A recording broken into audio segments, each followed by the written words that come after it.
Ain't nobody stop me.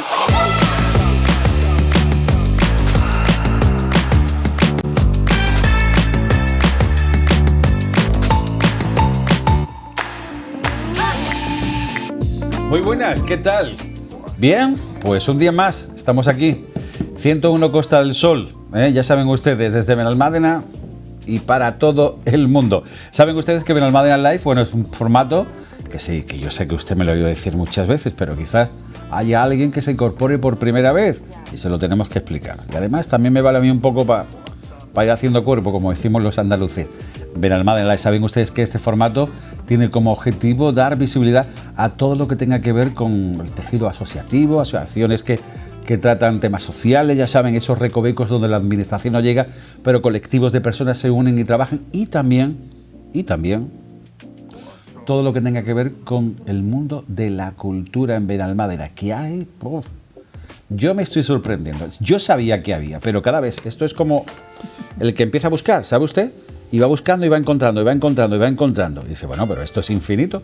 Pues sí, así es el mundo y la iniciativa cultural en Benalmádena. Desde las administraciones, pues empujan lo que les corresponde, pero también porque hay mucha inquietud por parte de muchas personas, colectivos y personas a modo individual que hacen muchas cosas y bueno, y que no se cansan, ¿eh? Y ahí queremos nosotros que ustedes conozcan. Y una de ellas, yo creo que es el fiel reflejo de lo que va a ser la Florida de Europa. Que lo seremos. Nosotros seremos Málaga, la Costa del Sol y Benalmádena, por supuesto. Y esa multiculturalidad, ¿verdad? Que va a llegar un momento que no sabemos si vamos a hablar otra vez latín o hablar spanglish, da igual. En cualquier caso, anyway, que diría el otro. Tenemos la suerte de contar con una persona muy conocida aquí en Benalmádena, porque, bueno, pues está muy relacionada al tema cultural, es una gran emprendedora cultural también, y bueno, y hace muchos trabajos, proyectos que tienen que ver mucho con la cultura en Benalmádena. Se llama Amy Young. ¿Lo digo bien? Sí. Amy Young. Amy Young quiere decir Amy joven. Sí, correcto. Ajá. Y ese apellido nunca has averiguado de dónde viene, ¿no? ¿Joven? Es joven, no. Bueno, la verdad que vino de Alemania. Mi bisabuelo vino de Alemania. Entonces era actualmente escrito con J. Y lo cambiaron allí. Lo cambiaron. En donde fuera que entró en el país, de Jung a Young. Sí, porque piel clara, ojos claros, sí que podía ser fácilmente, ¿verdad? Claro. Sí, porque claro, Estados Unidos, porque ella es americana, ¿eh? De Estados Unidos de América. ¿De qué parte? Cerca de Washington, D.C. me crié. Ya. Yo eso lo veo en el mapa, como usted comprenderá, no doy para tanto, ¿no? Pero sí, bueno, Estados Unidos, bueno, pues sabemos que ahí vinieron gente de todo el mundo, ¿no? Y es lo que hoy hace que sea un país multicultural, ¿no? Y con ese potencial tan alto, que nosotros, bueno, a pequeña escala, yo creo que a pequeña escala también tiene su encanto, ¿verdad? No tan masificado. Claro. El caso es que Amy lleva más de 25 años viviendo en España. Correcto. ¿Aquí en Benalmádena o estuviste? No, en España llevo más de 35. 30, sí que primero. Pero España, pero aquí desde 98, no sé, hacemos matemáticas. Descubriste el paraíso en ese año, ¿no? Sí. Pero si me permite, vamos a, ya, como decíamos lo otro, ya es in the beginning, ¿no? Permítame la licencia, por favor. Al principio, Estados Unidos, naciste en el lugar que me has dicho, que es... Bueno, no nací allí, me crié en Washington, D.C. ¿Dónde naciste? En Missouri, en San Luis, Missouri. ¿Eso está muy lejos del otro sitio? ¿O cómo? Está en medio. Ajá. Más o menos. San Luis, mira, ya hay algo. Ha dicho Missouri, San Luis. Sí, San Luis es la ciudad, el capital. Mira, ya hay algo estado. Español por ahí, ¿verdad? Lo de San Luis es español. Si tú miras atrás en la historia, claro. Supongo que San Luis era la parte, claro, había una gran parte de los Estados Unidos que pertenecía a España. Claro. Antes de que la se vendimos, saben ustedes que la vendimos, claro, ¿no? Claro. Bueno, yo no sé si hicimos buen negocio. El caso, no, permíteme. Estudiaste allí, ¿no? Correcto. ¿Qué estudiaste? ¿Qué hiciste? Estudié Relaciones Internacionales y fue un año de los 4 años de la carrera que vine a Madrid. Ah, bien. Es decir, que ya de estudiante ya te picó la curiosidad venir a España. Efectivamente. ¿Por qué? Pues la verdad que no lo sé, pero llego diciendo por el destino, porque ese año conocí a mi marido, que es español. ¿Y lo conociste en Madrid? En Madrid, en el 81. Sí, pero, a ver, yo, por ejemplo, la pregunta que nos hacemos muchos españoles es, claro, cuando hemos tenido lo de la Expo, los mundiales, ya sabes, esas citas internacionales, ¿no? Que hace que venga gente de todo el mundo. No sé si estuvieras en Estados Unidos y preguntaras por España, yo creo que muy poca gente, a ver, entiéndeme, diría, bueno, España sí, pero no sé hasta qué punto señalarían Europa, ¿no? Y nosotros seríamos como un estado más. Hay todavía, desafortunadamente, todavía existe hoy día que la gente americana se confunde España con todo lo que es el sudamericano. ¿Sí? ¿Por qué no comemos comida mexicana en España? Todavía. Eso era más fuerte todavía en los 80 cuando vine. Pero todavía hay gente que piensa que nosotros y cuando yo llegué en el 81, en el 81 vine a estudiar, conocí a mi marido y mudé aquí en el 87 para casarme. Y en esa época, no, a Madrid. Bien, vamos a ir por parte. Pero lo que quería decir es que en esa época, en los 80, la gente me preguntaba, ¿y tienes frigorífico? ¿Hay coches? Claro, se olvidaron que fue... No sé, tenía una idea de que España no era parte de Europa, sino era parte de la cultura latinoamericana. Sí, claro, y es que el tiempo nos lo ponen como aquí, ¿no? Aquí nos ponen mapa del mundo entero y vamos a ubicar. No, permíteme la broma, ¿no? Así aprendí yo la geografía de España, donde estaba en toda la provincia, era viendo el tiempo en la primera. Te puedo tutear, ¿verdad? Sí, no solo tú, ¿eh? Yo creo que yo todavía veo el mapa y digo, mira, me acordaba, que ya sabe aquello en el colegio, que estudiaban los ríos y no sé qué. Y mi marido te diría las veces que yo iba mirando la matrícula de los coches y digo, yo qué sé, ya no me acuerdo yo de las dos letras que representaban de provincias, sí. que así, yo, ¿esta de dónde es? ¿De qué provincia? De Santander, sé dónde es, de Santander. Sí, pero que hay mucha gente que cuando ve el mapa del tiempo sigue aprendiendo. Sí, luego entre las matrículas y el mapa del tiempo ya entonces, aprendí la geografía. Pues, pero, claro, yo ya te he preguntado, pero quiero darte un apretón de tuerca más, una frase que utilizo mucho. ¿Por qué Madrid? Porque ahí es donde tenía la posibilidad de hacer un año estudiando. Pero me imagino que en algún otro país de Europa o en otra parte del mundo se podía igual, ¿no? Yo había tocado... Y si cuando te decías que venía a Madrid, ¿qué sabías de España? ¿O ya habías visto un poco, leído? Bueno, yo quizás mi familia no era la más normal. Primero vivíamos un tiempo, varios lugares entre San Luis y Washington, y uno era Arizona, de donde era mi padre. Y allí tenían en español en el colegio. Entonces ya en primer grado, segundo grado, tercer grado de primaria, había tocado el español. Entonces algo sabía. Y luego ya en secundaria, sí, luego en secundaria lo seguía, entonces el español lo tenía un nivel no mal. Mi madre tenía una agencia de viajes, entonces viajaba ella más que nosotros y luego viajábamos con ella. Y había venido yo con 16 años a un viaje a España con ella, mi abuela y mi hermano. Y ya estuvimos en Madrid y luego cogimos un autobús, paramos en Sevilla y terminamos en Torremolinos. Y eso te estoy diciendo yo. ¿Esto qué es? En el 78, por ahí. Tiempo mágico. 77, algo así. Sí, que ya en los 70 habías oteado aquí, ¿no? Sí. Ya. Sí. ¿Y te llamó la atención este lugar? Me llamó la atención mejorar el español, me gustó Europa versus Sudamérica, que había estado en Caracas otra vez con mi madre y con las cosas. Y me gustó Europa más que el otro, y el español obviamente era lo que yo quería indagar. Y claro, cuando llegaste aquí te diste cuenta que sí, que vamos, somos latinos, compartimos culturas parecidas, pero aquí fue donde empezó todo. Claro. Sí lo descubriste, ¿no? No, sí, es verdad, ¿no? Sí, a ver, claro. Y genial, ¿no? Pero aquí fue, a ver, esto no se tiene que molestar nadie, ¿no? Pero es verdad, aquí empezó todo y descubrimos América, bueno, nosotros, los que fueron, yo no estuve, pero quiero decir, y bueno, esta es la historia que no voy a repetir. Entonces, claro, me llama mucho la atención cuando dice, voy a España, claro, el hispano, el latino, el tal, bien, todos esos conceptos se pueden llegar a confundir. ¿En Madrid estuviste cuánto tiempo? Ese primer año, un año. Un año. ¿Y después volviste a Estados Unidos? Sí. ¿Y estuviste en Estados Unidos cuánto tiempo? Ya con tu carrera terminada, ¿no? ¿Tus estudios? Terminé la carrera el último año, empecé a trabajar también en el mundo de turismo, de viajes. Porque aunque como no tu madre tiene una agencia... Claro. Luego pasé a una linearia y luego me quedé en ese mundo porque como había tenido este novio y tenía este novio aquí en España, para seguir viniendo barato, manteniendo la relación, pues ya con esa profesión o en ese mundo aprovechabas ya podía para ir y venir. Claro, así que ya ibas y venías de vez en cuando a España. Sí. Lo que pasa que ir y venir a España, a Estados Unidos, no es ir a Marbella y volver, No, pero sí había veces que venía para 4 días. Cuando eres joven y el amor te trae. ¿Y cuántas horas de vuelo? 6 a 7. Bueno. Que después de haber vivido en Perú, que son 12, ahora 6 o 7 parece poco. Un paseíto, ¿no? Sí. Y entonces, bueno, estabas allí en Estados Unidos, conociste a tu novio, que me imagino es tu actual marido, ¿no? Correcto. Bien. Y bueno, cuando ya decidiste, ya me voy a España. ¿Cuándo? En 87. En el 87. Sí, con la idea ya de, claro, os veíais con la idea, voy a parecer aquí yo una alcahueta, contando, no, quiero decir, no, venías, os veías, hasta que ya decidiste que, bueno, pues claro, que queríais vivir juntos o claro, casaros. porque él tenía que terminar la carrera, que aquí eran entonces 5 años en vez de 4, Sí. y luego tenía que hacer la mili, Sí. que en esa época hacía la mili, y luego tenía que encontrar trabajo, Sí. porque muchas amigas mías venían para dar clases de inglés.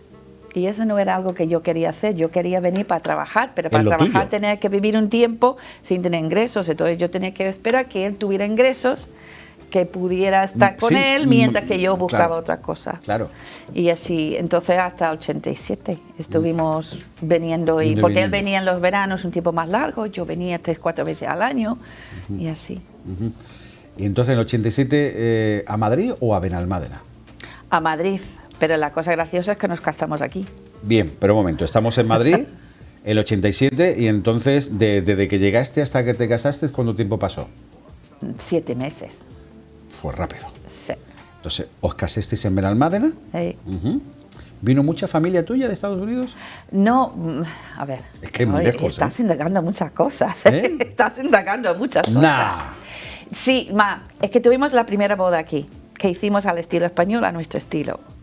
Pero mi madre quería que todas sus amigas, como muchas madres de las novias, tuviera también una boda. Entonces mis abuelos estaban regular, no iban a llegar a España y tal. Entonces tuvimos 2 bodas. Tuvimos la primera aquí, a la cual vino mi madre y mi padrastro de los Estados Unidos, y vinieron una amiga mía americana que está viviendo en Londres, y luego ya nuestros amigos de Madrid. Bien, te casaste. Entonces, ¿cuándo fue cuando ya decidiste venirte definitivamente a Benalmádena?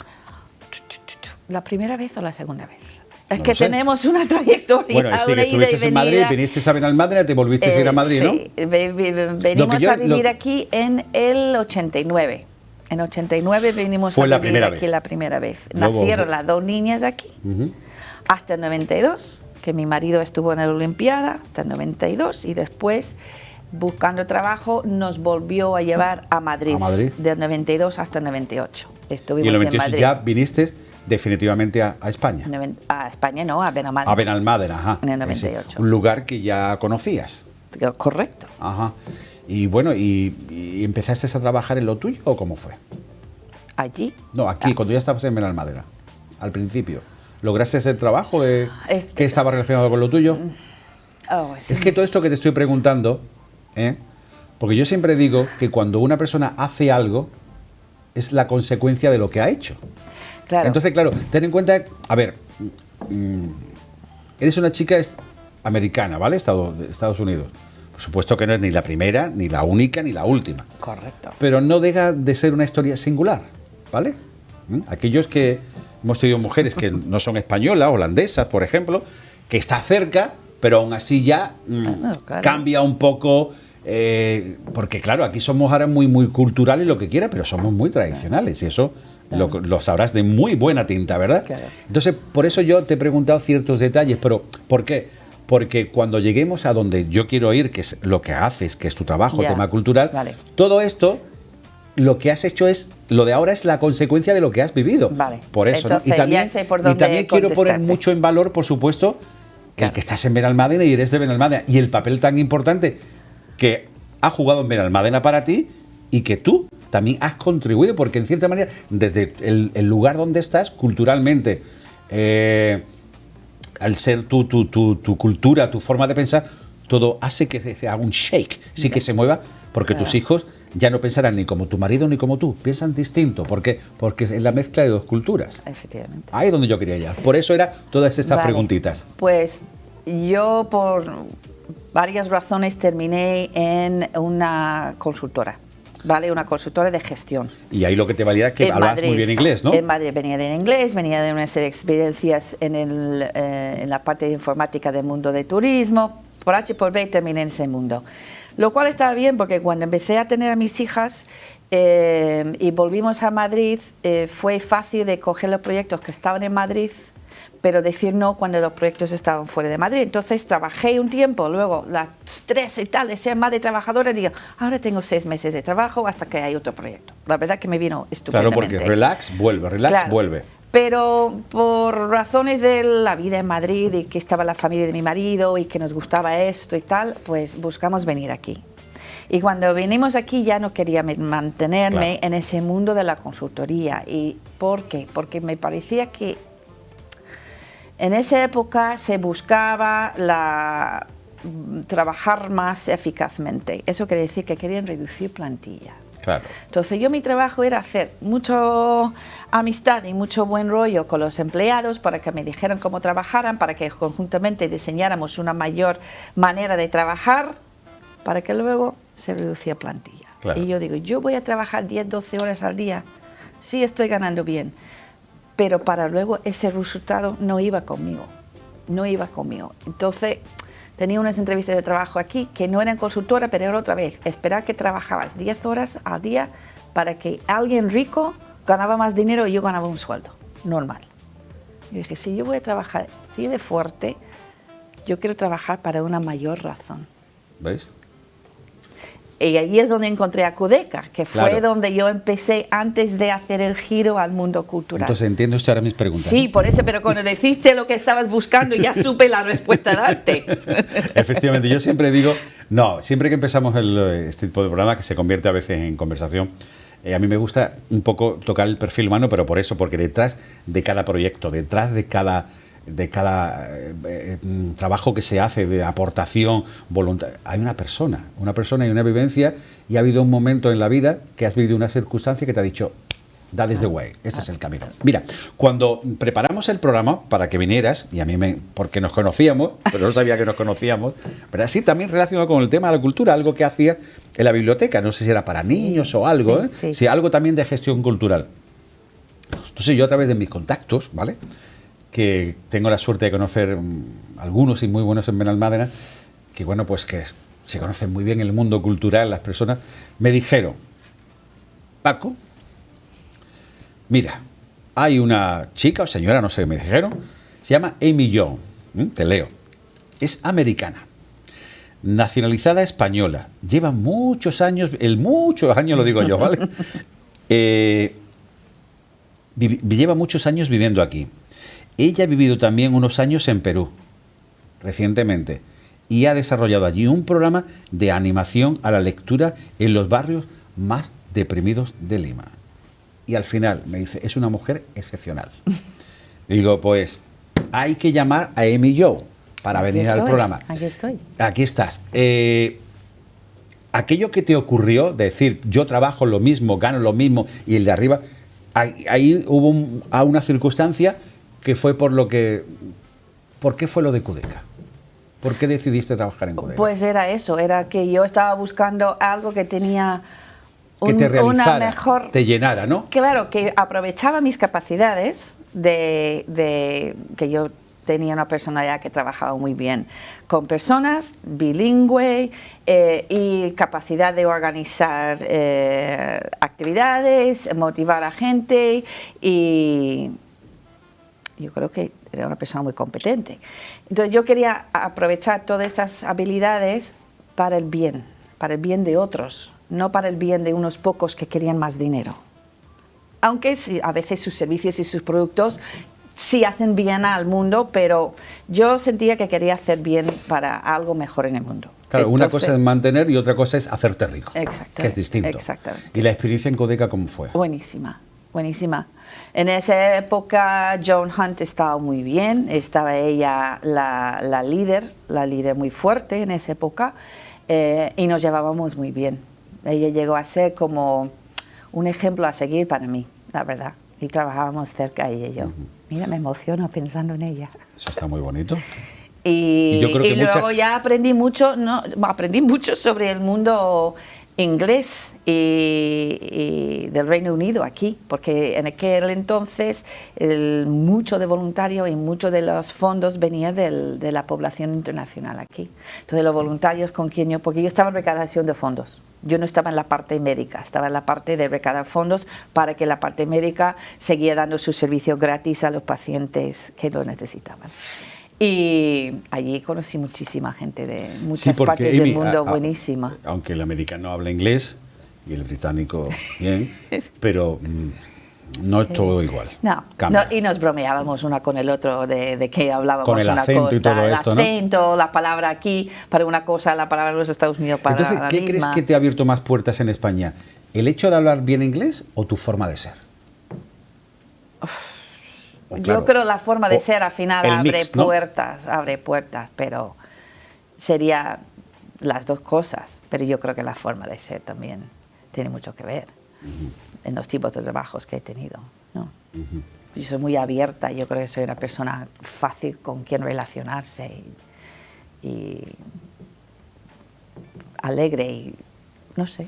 ¿Te ha costado el trabajo o ha sido difícil para ti adaptarte a la cultura española? Y sobre todo porque tu medio es español. Es que no me acuerdo, me acuerdo. La verdad que no. Yo creo que la verdad que no. Yo creo que... Pero habría situaciones donde tú decías, ¿esto qué es? Claro, pero fíjate, yo estudié Relaciones Internacionales, que es como el primer paso sin hacer un máster en los Estados Unidos, prepararte para el mundo diplomático. Que no lo terminé porque quería venir a vivir a España. Entonces un poco giré lo que hacía. Pero en eso sí aprendí cómo mirar la historia de un país, su geografía, su historia política, su historia cultural y un montón de cosas para entender qué está pasando en ese país, claro, y qué está pasando en su mundo geopolítico. Entonces eso aplicaba a las personas. Yo digo, ¿por qué son así? Pues por la historia que tiene, por el mundo en que se ocupó España en su momento y la evolución que está pasando España ahora es totalmente diferente que yo. Entonces, en vez de rechazarlo, yo abría a todo para entenderlo y me encantaba. Y sobre todo porque tenías dos hijos, claro, que iban a llevar un mix, ¿no? Es decir, claro, parte español, parte americana, o antecedentes alemanes, ¿no? Pero claro, y todo eso te ayuda en esto de la comunicación. Yo no sé, uno ya tiene una edad. Cuando iba a un lugar que no conocías, lo primero que tienes que aprenderte es el lugar más icónico de la ciudad, donde te vas a hacer la crónica, ¿vale? Ajá. Y el gentilicio, te tienes que aprender el gentilicio, ¿no? De la ciudad y el lugar donde esté, ¿no? Es saber describirlo. Y sí que digo un poco de ejemplo, cuando llegasteis, conocer las costumbres, saber cómo te mueves, pero no te ha sido difícil. Antes de empezar el programa hablamos un poco, ¿no? Y me decías que alguna vez alguien te ha planteado, oye, ¿volverías a Estados Unidos? Tú decías, no. Y yo te gastaba la broma esta de Moisés, ¿no? Que estuvo 40 años en el desierto y no encontró la tierra prometida, y es que estaba aquí. Bien, Cudeca, ¿acabaste con cuánto tiempo me has dicho que estuviste? 7, 8 años estuve. Y lo dejaste porque entendías que fue una etapa que se acabó, ¿no? Sí, porque estaba en una época donde estaba buscando el tema cultural, estaba escribiendo yo muchísimo. ¿Ah, sí? Eso ha sido un hobby mío, entonces estaba ¿Tienes escribiendo. libros? No. Tengo un par de ellos en un cajón a medio terminar, sí, como muchos escritores tenemos. Proyecto de libro, ¿no? Efectivamente. Y quería un poco dedicar tiempo a eso y estaba muy metida en el mundo de la lectura. Y trabajaba con niños en la biblioteca, entonces quería dedicar más tiempo a eso. Poco era la época, ahora todavía lo dicen, pero en aquel entonces estaba yo muy metida con seguir tu pasión, vivir tu pasión y vendrá. Entonces en ese momento ya estaba un poco estresada con tanto evento, cada vez teníamos que recaudar más dinero en Cudeca y cada vez había más eventos a organizar, y yo quería un respiro un poquito. Y entonces digo, pues voy a ver lo que puedo hacer con escritura y lectura. ¿Y empezaste a escribir?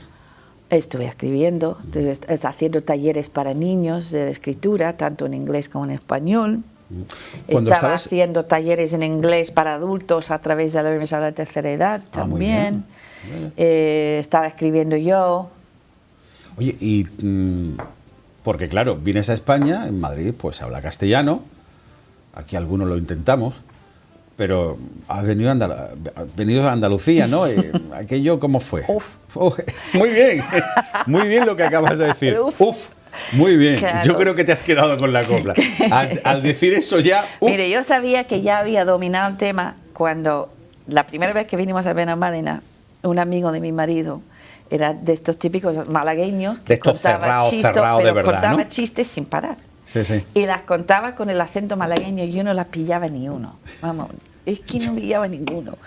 Y yo no sé, poco a poco iba cogiendo el deje, iba viéndolo, pues cuando no estaba contando chistes el hombre hablaba un poco más claro. Pero yo ya lo tengo, cuando ya al buen día entendía yo sus chistes, entonces yo digo, la risa acumulada, ya soy la risa acumulada. No, y en la casa con los, bueno, tus hijos hablas en hablamos un inglés, Spanglish muy culto. Sí.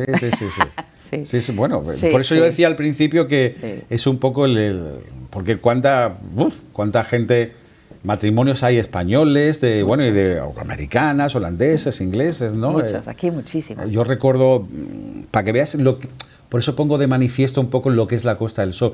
Yo recuerdo hace años, mis hijos pequeños jugaban al golf, aquí en Benalmádena, por cierto, y se daba no sé, digo por coincidir un poco con lo que me dice, ¿no? Y se daba la circunstancia que todos eran o padre o madre española, y el padre era foráneo, claro, o la madre, claro, y llegaban a un punto que hablaban en Spanglish, y yo decía, ¿esto qué es? Claro. Por eso digo que por eso decía yo al principio que perfiles como el tuyo, da igual del país, son los que hacen que nosotros crezcamos de una forma distinta al resto del país. ¿Por qué? Es cierto. Y por eso yo siempre digo un poco en broma, yo creo que vamos a llegar a más que ellos y con más calidad, la Florida Europa. ¿Tú crees que sí? Yo siempre lo he dicho, ¿eh? ¿Sí? Yo siempre he dicho que la Costa del Sol es la Florida de Europa. Sí. Totalmente, de acuerdo. Lo que pasa, ¿y qué es lo que más te gusta de la Costa del Sol? Me gusta esta internacionalidad que tenemos. Esa multiculturalidad. Esa multiculturalidad me gusta muchísimo, me encanta el tiempo. A lo mejor el choque de religiones es un poco complicado, ¿no? Pero eso es recién, ¿eh? Ya. Es decir, que esa inmigración que está trayendo es mucho más crecida en la última década o 12 años. Sí, porque de lo en tu que época fue no era antes. así. No era tanto. Sí, que tú has conocido, claro, y ahora, la España profunda. Claro, ahora tenemos los que llegan en los barcos y los subsaharianos y los de Magreb, y es mucho complicado. más de lo que hemos tenido. Y esto, aunque no es que no... Claro, es que todo eso hay que gestionarlo, bien, y ya está. Este es un punto que no sé si deberíamos abrir, pero voy a hacer un comentario, porque la gente me hablaba de los Estados Unidos y racismo y tal, y decían siempre, los españoles no somos racistas. Y yo digo, es porque no tenéis otras razas realmente. Es que quizás, entonces, ahora que los tenemos, ahora es cuando nos estamos midiendo si somos racistas o no. O bien no es racista, es quizás desconocimiento o proteccionismo. Eso es muy flexible, ese tema. Pero eso es un tema para otros meses para de otro debate. programa. Oye, ¿me dejas que me vaya a publicidad? Sí. Vamos, sí, Venga. gracias. No se vayan, volvemos aquí en Benalmádena Live. Nada, no se vayan. Pero es cierto. Ain't nobody stop me.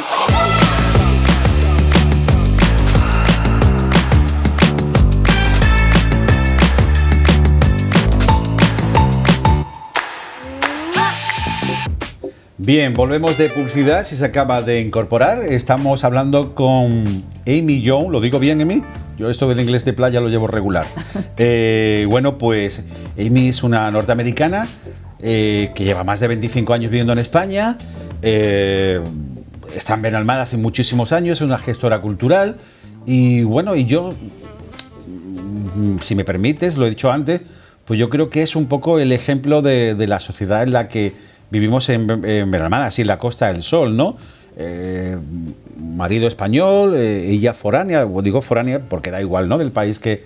Y bueno, pues ahí se conjugan muchas culturas y bueno, y por eso decía que el marido por un lado, o tú por otro, y los hijos ya son otra cosa, ¿no? Claro. Es otra cosa porque es el mix y junto con el entorno que hay, ¿no? Hemos hablado un poco de todo. Yo, bueno, cuando se surgió la posibilidad de venir, pues sobre todo es por tu trabajo como gestora cultural, estabas en Cudeca y empezaste a trabajar con niños, pero hay un proyecto, vamos a ir y venir en la entrevista, Pero hay un proyecto que yo he mencionado al principio, cuando decía que eras una americana nacionalizada española, que lleva muchos años, más de 30 y tantos, y estuviste en un trabajo muy importante en Perú, que lo seguías y creo que lo sigues haciendo, que se llama Vía Libro. Correcto. Cuéntamelo tú. No, porque podía hacer una pequeña introducción, pero claro, venga, ¿qué es eso?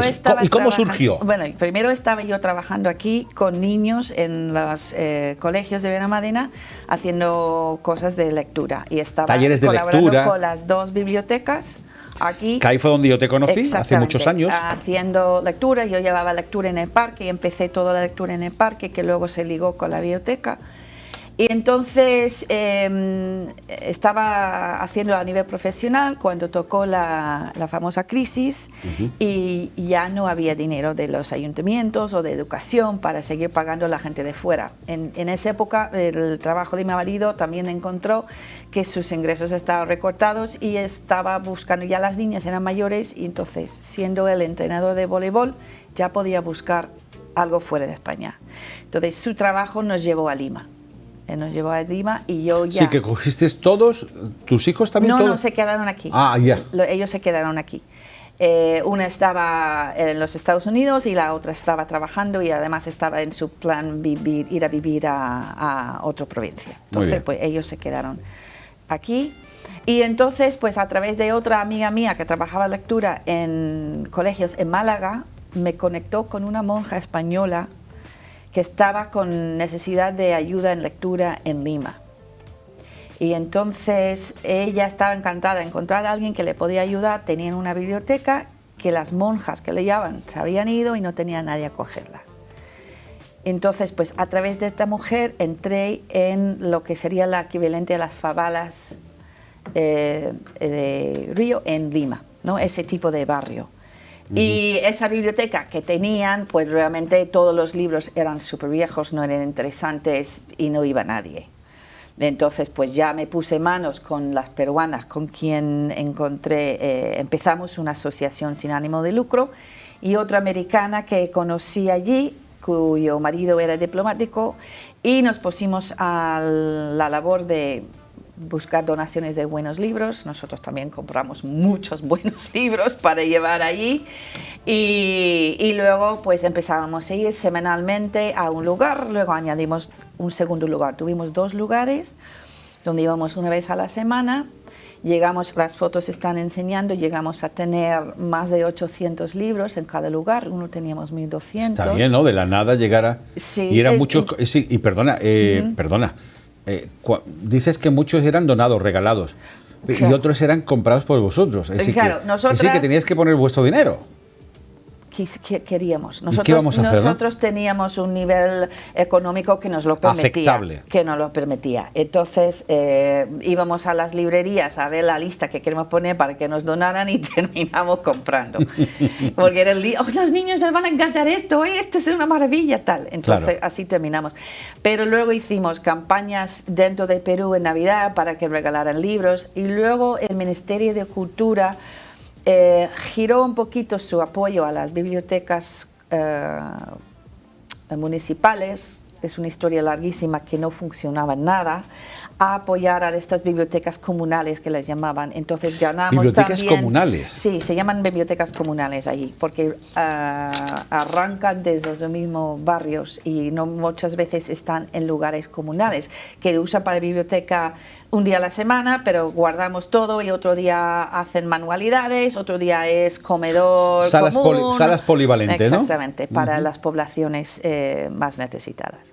Entonces allí terminábamos y llegamos a tener, empezamos teniendo 6, 7, 8 niños a la semana, los primeros meses que estábamos en cada lugar, y terminamos teniendo 40 niños a la semana y atendiendo a más de 300 a lo largo del año. Y introducíamos préstamo a domicilio, que era muy importante porque los niños, bueno, en los niveles PISA los niños peruanos estaban muy por debajo. Decían que leen fatal, digo, es que los niños leen fatal porque no tienen que leer. No, es que no tenían que leer en estos niveles. Ah, que no le obligaban. No tenían libros, Paco. Ah, bien, bueno, no tenían libros. Ahora entiendo. No había la No tenían biblioteca que leer ahora, perdona. No tenían que leer. Eso. No tenían... las bibliotecas escolares terminaban siendo un almacén de viejos libros de texto y un montón de material que ya no usaban. Claro. Pero se denominaba biblioteca. Y luego en los barrios no había bibliotecas municipales. Obviamente el precio de los libros, las familias no podían permitirse tener libros. Entonces los niños leían sus libros de texto, pero claro, tú no aprendes a leer leyendo tu libro de texto. Eso aburre, eso es duro, es una lectura que no te atrae. Tú tienes que aprender leyendo algo que te atrae, que te es interesante, que te escoge un libro, después otro, que te abre ventanas a otros Incentivarte, mundos. motivarte. Claro, y eso es lo que nosotros trajimos ahí. Bueno, ¿y cuánto tiempo fue eso? Eso empezamos en el 2014 y yo vine en el 2020 con el COVID. Entonces eran 6 años de un trabajo intensivo.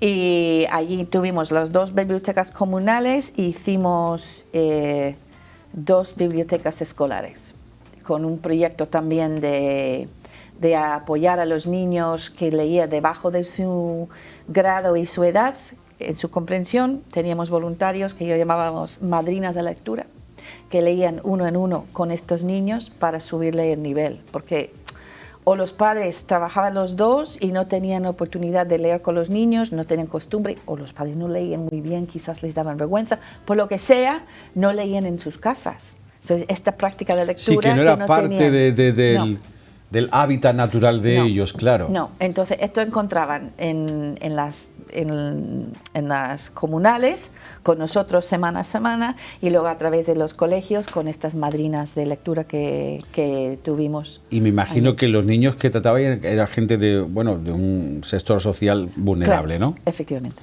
Claro, la prioridad era comer, no comprar un libro. Exactamente.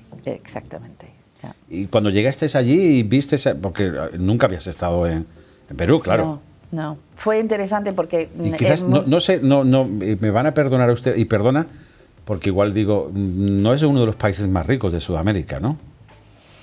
Es decir, tendrá mucha materia prima, pero como siempre, Claro, lamentablemente, claro. la materia prima del No es de país lo más no pobre corresponde... tampoco. Sí, porque tiene muchos minerales, decíamos, Claro, ¿no? no es de los más pobres tampoco, pero no Pero no hay una consonancia con la riqueza del país, con lo que realmente luego socialmente se debe tener. Efectivamente. Entonces, cuando llegaste allí y viste esa semipobreza, Pues me chocó.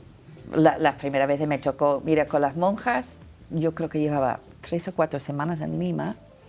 Tuve que montar en un autobús, cambiar de autobús y llegué a hora y media de mi casa, que estaba en una zona clase media alta, a una de las zonas asentamientos humanos que lo llaman, donde teníamos que subir a donde me llevaba, que era una casa donde sí tenía libros y querían hacer una biblioteca, en un tuk-tuk o en uno de estos que subía, de estos bicicletas de 4 ruedas o 3 ruedas. Y en la casa me recibieron, no tenía suelo, era una alfombra encima de tierra, no sé si tenía agua corriente, agua caliente desde luego que no. Y las calles eran baches y piedras y ahí se juntaron no sé cuantísimos niños y yo había traído unos libros y leí con ellos. ¿cómo te miraban? Pues no lo sé, yo tengo una foto y Cuando había digo te mucha miraba es cuando felicidad. llegaste, a ver si hacemos la foto, llegas y ves, bueno, claro, es que aquí un libro no es la prioridad, ¿no? Que faltan tantas cosas, Pero sí había esta familia que me invitaron allí, Sí, porque ellos habían querían. intentado hacer cosas. Sin medios no puedes hacer nada. Entonces estaban buscando medios, estaban buscando que alguien les trajera. En ese caso no llegué a trabajar en esa zona porque era muy lejos de donde yo vivía, entonces perdía tanto tiempo en el transporte. Pero terminé a través de estas monjas en otro barrio que era mucho más cerca del mío, entonces en vez de tardarme hora y media, 2 horas, pues tardaba 45 minutos a llegar y eso era manejable. Cuando ibas sola o te acompañaba alguien. Digo, porque es un país peligroso, No, no lo sé. claro, esos barrios estaban conocidos como peligrosos y me miraba la gente, ¿no?, que estaba en el mundo, digamos, de mi marido, como que te vas allí. Claro, yo entré con las monjas y las monjas eran peruanas. Entonces, eran de mismo Era como color, una especie de patente de corso, que eran ¿no? del mismo color, y conocí el barrio, entonces yo ya entré allí. Y luego, cuando ellas dejaron de venir, una de las madres se quedó a mi lado ayudándome. Y entonces, pues yo siempre entraba con ella. y siempre ya me movía por allí con alguien del barrio. Una vez que ya nos establecimos y la gente del barrio veía que no pedíamos nada a cambio, que no estábamos intentando engañarles, estábamos dando cosas gratis a sus hijos que beneficiaban a sus hijos, ya un poco nos miraban por nosotras. Sabían quiénes éramos y ya no, tú andabas con cuidado, sabías dónde estabas. Pero yo no entraba con miedo, ya después de entender y que me entendían y moverme con las personas ahí. Y había gente muy buena, la verdad. Como todo, hay gente no buena y hay gente buena. Como la vida misma. Claro, claro. Y entonces, pues yo a mostrar respeto hacia los niños y hacia las madres que venían con ellas, como si yo no fuera mejor o diferente que ellas, diferente que mi experiencia me pertenecía hacer otras cosas, pero no mejor. Que desafortunadamente había sido experiencias que han tenido con gente blanca peruana. Fíjate cómo lo dices, ¿eh? Gente blanca peruana. No, es que se distingue allí claramente y es fuerte el clasismo dicho en vez de racismo. Allí quizás también entre el pobre y el rico no hay quizás a ver si logramos mantenerla, una clase media como aquí, ¿no? Bueno, clase media, pues digo, a ver si conseguimos mantenerla. Está creciendo. Pero y la verdad que hay mucha más distancia, ¿no? No hay es como mucha aquí. más distancia. Y la clase media está creciendo. Y yo he visto mejoras en los 7 años que estuve yo allí. Está mejorando porque niños que están saliendo de estos barrios ya están yendo a universidades. No es una universidad pública de alta calidad, es una universidad privada, pero es una universidad que les permite otro tipo de trabajo, que permite que sus hijos tengan otro nivel de educación, entonces poco a poco sale. Oye, y digo yo una cosa, Emi, cuando... Esta foto me encanta. ¿Por qué? ¿Por qué? ¿Qué le pasa a esa foto? Estos 3 niños. ¿Por qué? ¿Qué recuerdos tiene de esa foto? Pues porque estos 3 niños es que se volcaron con los libros, es que estaban locos. Miss, ¿ahora cuál leo? ¿Ahora cuál leo? ¿Sabían leer bien? Y leían, bueno, tú ves las edades de los niños en la foto y ves el nivel de libro que leían y parece que es un libro que aquí serían demasiado sencillo para esa edad. Claro. Pero como no habían leído partían nunca, desde cero. Y luego yo decía, ¿por qué quieren llevar a estos cuentos cuando las de 5º, 6º grado, las de 12, 13 años, tenían libros que podían leer novelas juveniles y tenían libros ilustrados con más texto, pero iban a los preciosos que había, con menos texto, pero ilustraciones maravillosas. Claro, es que cuando es pequeño eso es muy importante. No, y cuando eran mayores no habían visto libros así en su vida. Claro. Entonces era como un proceso, tenían que coger estos libros y ver las ilustraciones y tocarlos y vivirlos, aunque tenían 12 años, como no los habían visto con 4 o 5 años, como que tenían que pasar ese proceso y ya poco a poco, por fin, sentíamos que habíamos tenido éxito. Esa es la señora americana que venía conmigo a todos los lados. Cuando tenían 12 años y ya pedían otro tipo de lectura. Claro, ya buscaban los libros de juvenil, de capítulos, de otra cosa. Oye, es muy importante eso que has dicho de que, bueno, a ver, no vamos a decir que gracias, pero algo tuvo que contribuir o influir en donde estuviste, en esos barrios, que ya hay gente que tuvo la iniciativa, la predisposición de ir a estudiar a la universidad. Eso es un paso muy importante. Sí. Porque cuando llegaste... ¿todo el mundo quería leer? Habría gente que decía, nah, yo esto de leer a mí no me... y luego quizás el trabajo, y perdona, no es que te interrumpo, quiero reformularte la pregunta. Quizás hacerle entender que aprender a leer te ayuda a ser más libre. Eso... Por eso va vía libro, ¿no? Juega con el vía libre. Y nosotros lo hablábamos mucho con los padres, en las escuelas sobre todo, donde ya estábamos animando a los padres que leyeran con los niños y por qué y tal. Hablábamos en los comunales, las madres venían, dejaban los niños y se iban, no se quedaban mucho tiempo, la verdad, por H, por B. Tenían que trabajar o buscaban un momento libre en su vida que tenían, que también, normalmente no tenían, que podría ser. Pero los niños que venían, la mayoría venían porque querían leer. Entonces, ten en cuenta que estos asentamientos humanos podían haber cientos de niños y nosotros nos llegaban decenas. Entonces, las que venían querían estar ahí. Y luego, después de la primera hora, estuvimos 2 horas y media cada semana. Y entonces, la primera hora siempre lectura. Una lectura en voz alta a todo el grupo y luego, dependiendo del número de voluntarios que teníamos, leíamos con niños con menos edad, más individualmente. Les ayudábamos a su lectura en voz alta.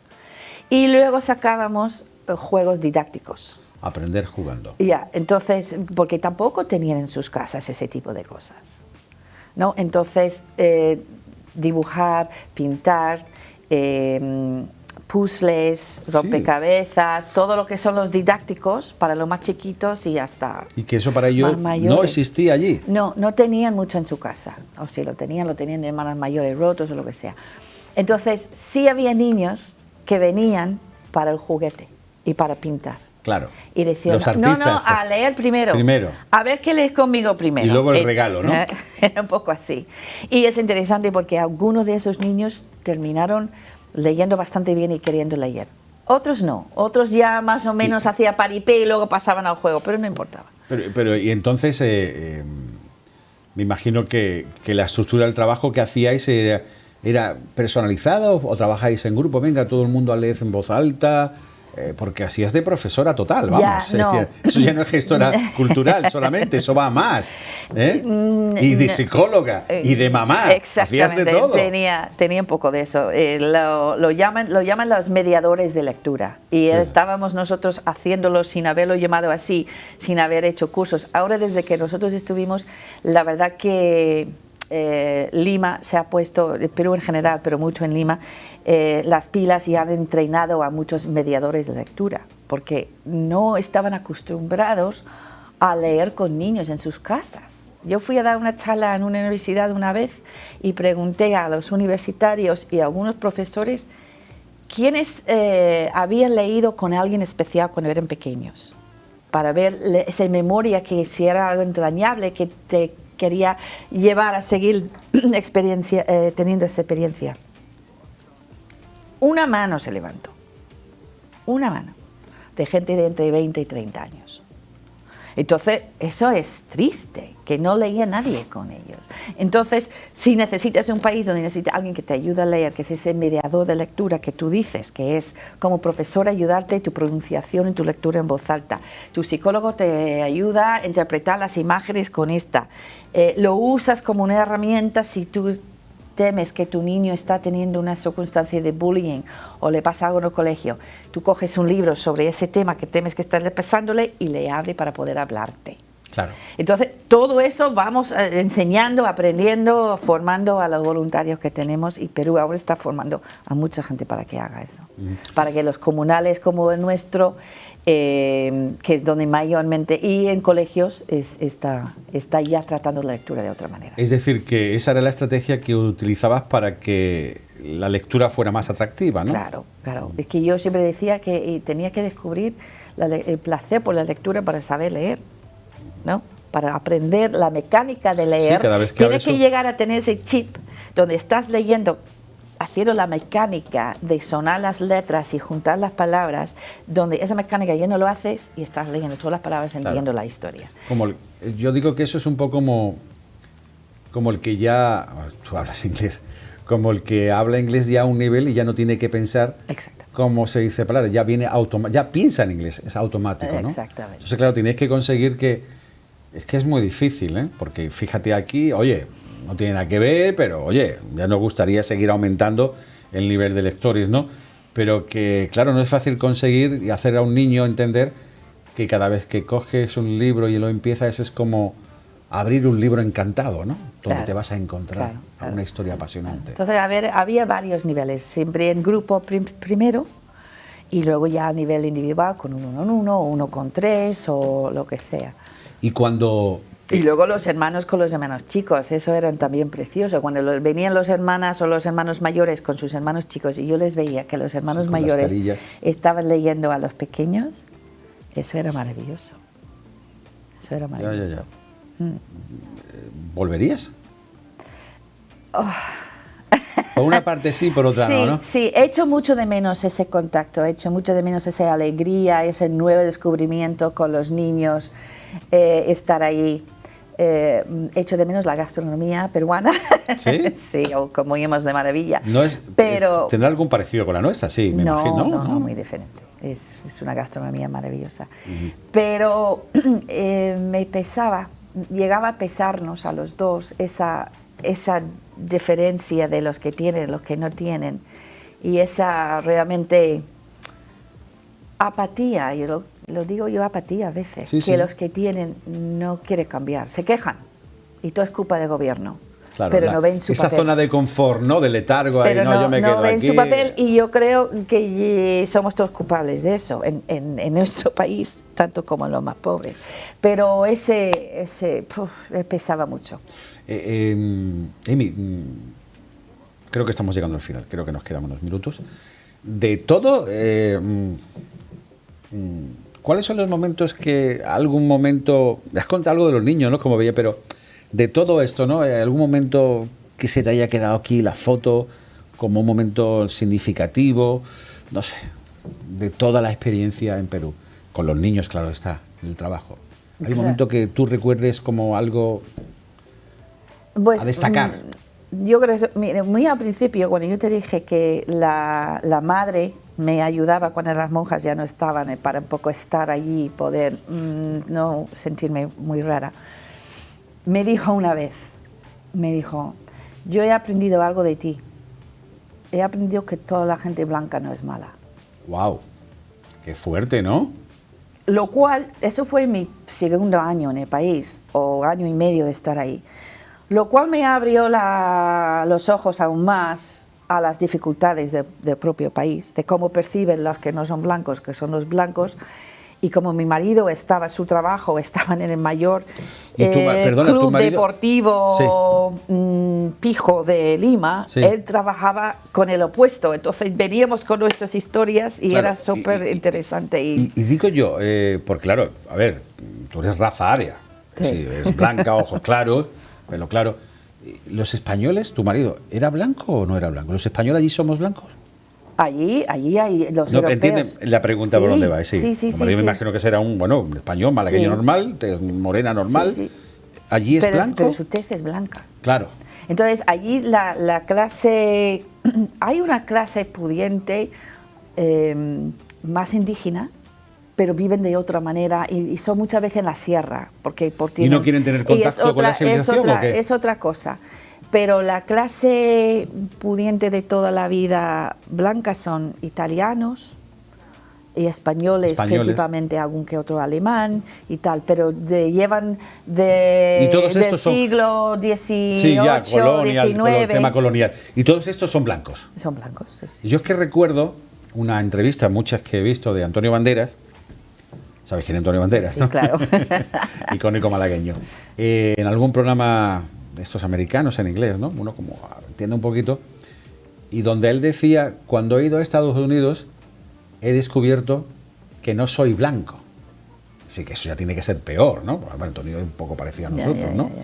Por eso me he acordado de eso ahora, ¿no? Por eso te he preguntado, ¿tu marido español malagueño allí era blanco o no lo era? Sí, totalmente, claro. Curioso. Es que, claro, porque cuando llegas allí con este proyecto, vía libro, fomentar la lectura, pero no es eso, es que tienes que afrontar muchas dificultades, ¿no? Es que, claro, es como entrar en un, no sé, donde tienes que ir rompiendo el cristal poco a poco, ¿no? Sí, sin embargo, por ser blanca y extranjera, tenía ya un caché ganado. ¿Ah, sí? Abría puertas, solo por ser blanca y extranjera. Curioso, ¿eh? Porque está tan comido el coco, si quieres decir, Sí, que se es entiende. tan superior el blanco europeo. La raza blanca. Que si alguien blanca viene a tu Eso decir puerta, raza. Ya. le abres. Entonces, yo el primer año, para ver qué estaba pasando allí, porque yo mi idea era un poco trabajar allí, en esto. Mientras que yo iba a otra biblioteca en el comunal, estaba todavía buscando un poco trabajar. Bien, el director de la biblioteca subdirector de la Biblioteca Nacional, la Casa de Literatura Peruana, el Ministerio de Cultura, pues con gente bastante alta. Yo llamaba, decía que yo venía a España, que yo trabajaba en esto, que por favor que podía tener una reunión a ver las necesidades del país. Igual pensaba que iba a traer dinero o iba a traer, yo qué sé, pero me abría la puerta a todo el mundo. Amy, que esto se ha hecho muy corto, ¿eh? Tenemos que repetir. Yo a casi todos los invitados que mismo, porque entiendo que cada cierto tiempo podemos, Bueno, porque seguirás haciendo cosas de gestión cultural. Ha sido muy agradable. Y, para mí ha sido un encanto, de verdad, y una suerte tenerte aquí. Y efectivamente, tal como me dijeron, es una mujer excepcional. Amy Young vive en Benalmádena, ya más de 35 años, ¿no? ¿Sí? ¿En España? Yo creo que sí, eres americana, eso, pero bueno, yo digo que es un poco yo el perfil. decía en Perú que yo era la guiri española. La guiri española, yo soy la muy guiri bien. Española. Eso está muy bien. Que nos tenemos que ir. Que muchísimas gracias. A ti, Paco. Que sigas con el trabajo que estás haciendo, ¿eh? Sí. Donde estés, ¿vale? Venga, vale. Estaremos atentos. Muchas y a ustedes gracias. también, muchísimas gracias y hasta una próxima entrega. Gracias. Sean felices. Qué rápido se ha pasado.